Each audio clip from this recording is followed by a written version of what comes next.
پاکستان کرکټ بورډ د نړیوال کپ پر مهال په لوبغاړو د ښځې او کورنۍ د غړو ځان سره په ساتلو کې بندیز لګولی. سلام او مینه دوستانو، په یوې بلې نوې او په زړه پورې ویډیو کې درته ښه راغلاست وایم. او که زموږ له چینل سره نوي یوځای شوي یاست، دغه چینل درسره سبسکرایب او په خوا کې ورسره د بیل نښان ووهئ، تر څو زموږ د راتلونکو ویډیوګانو په باره کې خبر درکړل شي. موږ هره ورځ تاسو ته د کرکټ نوي او تازه مطالب خپروو. د پاکستان کرکټ بورډ PCB په خپلو لوبغاړو بندیز لګولی چې په انګلینډ کې د نړیوال کپ پر مهال به دوی د ځان سره خپلې ښځې او د کورنۍ غړي نه ساتي. د کرکټ ویبپاڼې ISPN تر مخه د PCB د نوې پالیسۍ تر مخه هغه لوبغاړي چې د کورنۍ غړي یې غواړي چې د لوبغاړو سره سفر وکړي، دوی به خپل انتظام په خپله کوي. ویل شوي دغه پرېکړه مقصد چې د لوبغاړو سره یې د کورنۍ غړي نه وي، پام به یې په خپله لوبه وي. د خبر تر مخه یوازینی لوبغاړی حارث سهیل ته خصوصي اجازه ورکړل شوې چې غواړي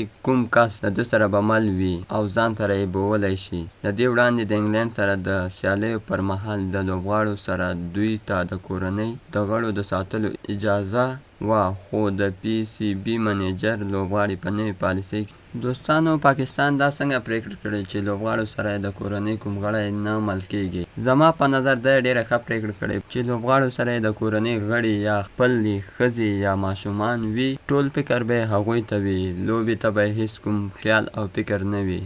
او 2019 کال د پاکستان لپاره یو خواشینونکی کال دی، ځکه چې پاکستان څه باندې 20 لوبې کړي چې یوازې 3 ګټلې او پاتې نورې ټولې بایللې. او نړیوال جام وړاندې په تمریناتي سیالیو کې افغانستان هم ماتې ورکړه. او د پاکستان کرکټ بورډ اوس خپلې لوبډلې ته ډېر خفه او خواشینی دی. نړۍ مننه چې زموږ ویډیو مو تر اخره وکتله، په دې هیله چې د خوښې وړ مو ګرځېدلی وي.